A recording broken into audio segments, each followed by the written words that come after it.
Hello, bachcho, let's read the question. The question says, as the position of an object U reflected from a concave mirror is varied, the position of the image V also varies.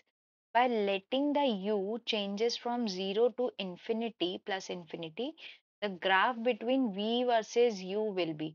इस question में ये बोला है कि एक concave mirror के लिए अगर हम पोजीशन ऑफ ऑब्जेक्ट यानी कि यू को वेरी करते हैं तो इसके रिस्पेक्ट में वी में क्या क्या चेंजेस आएंगे। वी क्या हो गया हमारा इमेज में, ठीक है। तो यहाँ पर हम जो की कॉन्सेप्ट यूज करेंगे वो ये है, we know that lens formula या हमारा क्या होता है, relation between image object, image distance, object distance and focal length क्या होता है, 1/f is equals to 1/v minus 1/u, ठीक है।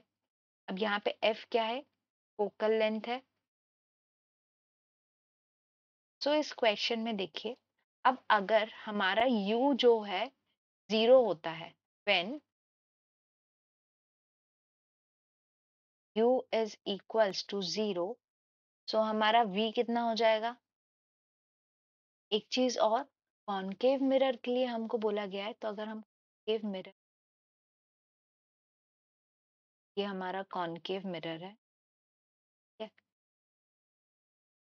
सो इस हिसाब से हमारा अगर ऑब्जेक्ट यहाँ पर है, ऑब्जेक्ट डिस्टेंस हमारा क्या रहेगा, नेगेटिव में रहेगा। इसके लिए लेंस फॉर्मूला हमारा किस में कन्वर्ट हो जाता है, 1/v प्लस 1/u, ठीक है।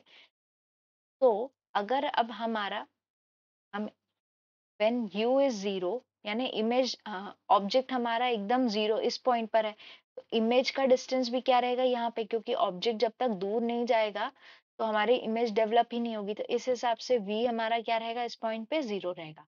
लेकिन जब हमारा u फोकल लेंथ के बराबर होता है, तो इस फॉर्मूले की हेल्प से अगर हम देखें तो 1/v is equals to 1/f minus 1/u, और u क्या आ रहा है हमारा, फोकल लेंथ के बराबर है। तो ये पूरा क्या हो जाएगा, this will be equals to 0।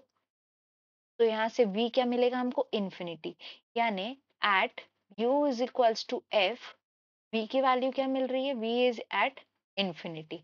तो इस हिसाब से अगर हम देखें तो हमारा जो ग्राफ है, यहाँ पे जो डैश डैश लाइन है, ये क्या है, हमारी फोकल लेंथ को रिप्रेजेंट करती है। तो यहाँ पे है u is equals to f, इस पॉइंट पर है, इस पॉइंट पे हमारा v क्या है, दोनों साइड से क्या हो रहा है, इन्फिनिटी की तरफ जा रहा है, ठीक है। और इनिशियल उसमें ये क्या है, 0 है। तो इस हिसाब से अब देखें तो ऑप्शन ए हमारा सही होना चाहिए।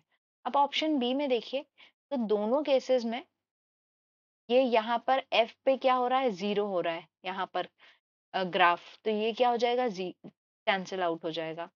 सी में देखिए तो ये भी इन्फिनिटी नहीं जा रहा है, ये लीनियरली चेंज हो रहा है, तो ये तो हमारा गलत है ही। और ऑप्शन डी में भी देखिए तो ऊपर वाला ग्राफ हमारा क्या जा रहा है, 0 आ रहा है, तो ये भी हमारा क्या हो जाएगा, गलत हो जाएगा। इस हिसाब से हम देखें तो हमारा करेक्ट ऑप्शन क्या है, ऑप्शन ए। तो answer is option A. I hope you understood the question well, best of luck.